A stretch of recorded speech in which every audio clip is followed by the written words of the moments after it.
পলাশপুর গ্রাম, সেই গ্রামে আছে মড়াদিঘি। মড়াদিঘি নামটা শুনলেই গা ছমছম করে। সেই মড়াদিঘিতে নাকি দানও আছে। রাত্রির বেলা সবাই যখন ঘুমিয়ে পড়ে, গ্রামের রাস্তাঘাট যখন শুনশান, যখন কুকুর পর্যন্ত ওই মড়াদিঘির রাস্তায় আসে না, তখন নাকি দানরা জলের তলা থেকে উঠে আসে। এইটা হচ্ছে জনশ্রুতি সেই গ্রামে।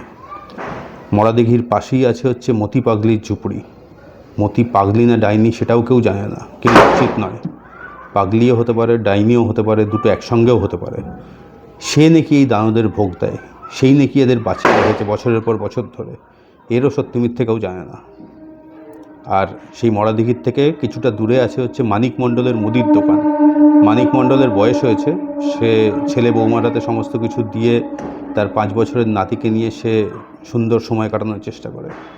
কিন্তু নাতি তো মতি পাগলির খুব প্রিয়। নাতিও মতি পাগলিকে খুব পছন্দ করে, মতি পাগলিও নাতিকে খুব পছন্দ করে। মানিক মণ্ডলের চিন্তায় রাতে ঘুম হয় না। এই পাগলি, এই ডাইনি, এই যদি ওই তার 5 বছরের সাধের নাতিকে যদি দানবদের ভোগে দেয়, যেরকম জনশ্রুতি শোনা যায় যে মাঝে মাঝে বিড়াল কুকুর খুঁজে পাওয়া যায় না গ্রামে, জনশ্রুতি হচ্ছে যে মতি পাগলি নাকি সেগুলো দানবদের ভোগ দেয়।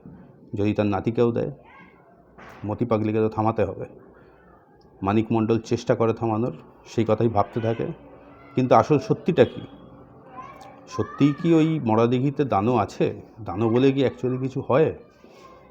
মতি পাগলি কি পাগলি না ডাইনি? মানিক মণ্ডলের নাতিকে নিয়ে সে কী করতে চায়? সে কি সত্যিই তার নাতিকে ভালোবাসে, নাকি ভালোবাসে না? তার অন্য কোনো রকম উদ্দেশ্য আছে? সেগুলোই জানার জন্যে এই গল্পটা পড়তে হবে। গল্পটার নাম হচ্ছে দানও। লিখেছেন সমজা দাস। ঠিক গতকাল সকাল 6টার সময় আরও আনন্দ অ্যাপে প্রকাশিত হয়েছে।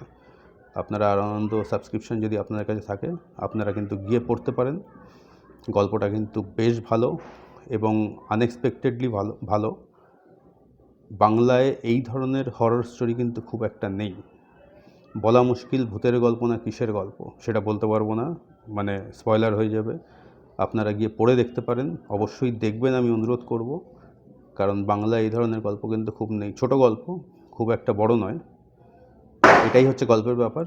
আমার বেশ ভালো লেগেছে, আমি বেশ থ্রিল ফিল করেছি।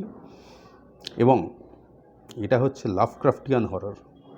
এবার আপনারা বলবেন যে লাভক্রাফটিয়ান হরর সেটা আবার কি? ভূতেরই তো গল্প। না, কিন্তু সেটা কিসের গল্প সেটা এই ভিডিওটার মধ্যে বলবো না, তাহলে স্পয়লার হয়ে যাবে সেটা বলতে গেলে। লাভক্রাফটিয়ান হরর কি সেটা অন্য কোনো একটা শর্টে বলে দেবো, বা একটা ভিডিও করেও বলে দিতে পারি, ভিডিওই করে দেবো ওখানে, সেইভাবেই জানতে পারবেন। আর যারা লাভক্রাফটিয়ান হরর সম্বন্ধে জানেন অলরেডি, তারা কমেন্ট বক্সে লিখতে পারেন লাভক্রাফটিয়ান হরর জিনিসটা কী। লাভক্রাফটিয়ান হররের ইউজ কিন্তু বাংলা ভূতের গল্পে প্রায় নেই বললেই হয়। অন্তত প্রথম সারির যে বাংলা ভূতের গল্প আছে তাতে কিন্তু লাভক্রাফটিয়ান হররের খুব একটা ইউজ নেই আর কি। কাছাকাছি দিয়ে গেছিলেন হেমেন্দ্র কুমার রায়, কিন্তু তার নিজস্ব একটা পদ্ধতি ছিল, তার নিজস্ব একটা টাইপ ছিল, সেটা নিয়ে অন্য কোনো দিন আলোচনা করা যাবে। আমার কিন্তু এই গল্পটা বেশ ভালো লেগেছে, মাচ রেকমেন্ডেড। এবং সমজা দাসকে ধন্যবাদ এরকম একটা লাভক্রাফটিয়ান জনরার গল্প লিখে ফেলার জন্য। যেরকম আমি আগে বলেছিলাম যে গতকাল ছিল ভূত চতুর্দশী, সেখান থেকে 31 অক্টোবর পর্যন্ত, কিন্তু 31 অক্টোবরে হচ্ছে হ্যালোউইন।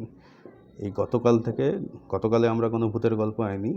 আজকে থেকে 31 অক্টোবর পর্যন্ত আমাদের চ্যানেলে কিন্তু অশরীরীদের আনাগোনা থাকবে। ভূতের গল্প, সে বাংলার হোক, অন্য ভাষার হোক, ইংরাজির হোক বা ইংরাজিতে অনুবাদিত হোক, সেই ধরনের গল্প এবং উপন্যাস কিন্তু আসতে থাকবে। যারা আপনারা ভূতের গল্প পছন্দ করেন, atmospheric horror, body horror, Lovecraftian horror, simple ghost story, চেষ্টা করব যত বেশি সম্ভব এই সময়টার মধ্যে আনার। চ্যানেলে জুড়ে থাকবেন। যদি আপনাদের কোনো বন্ধুবান্ধবী থাকে, পছন্দের মানুষ থাকে যারা ভূতের গল্প শুনতে ভালোবাসে, তাদের জন্য চ্যানেলে কিন্তু 31 অক্টোবর পর্যন্ত খাজানা আসবে, কন্টেম্পোরারি, ক্লাসিক সবই আসবে। তো সাবস্ক্রাইব করে রাখবেন চ্যানেলটাকে। শেষে বলি, আমার নাম সৌরভ, আমি এই চ্যানেলের হোস্ট। আমরা এই চ্যানেলে আপাতত 31 অক্টোবর পর্যন্ত ভূতের গল্প নিয়ে একটু বেশি ফোকাসে থাকবো। তারপরে আমরা ইউজুয়ালি যা করি, ক্লাসিক অ্যান্ড কন্টেম্পোরারি লিটারেচার, সেই আলোচনায় ফিরে যাব। সঙ্গে থাকবেন, ভালো বই পড়তে থাকুন। কালী পুজো এবং দীপাবলি এনজয় করুন পরিবার এবং প্রিয় বন্ধুদের সাথে। বাই।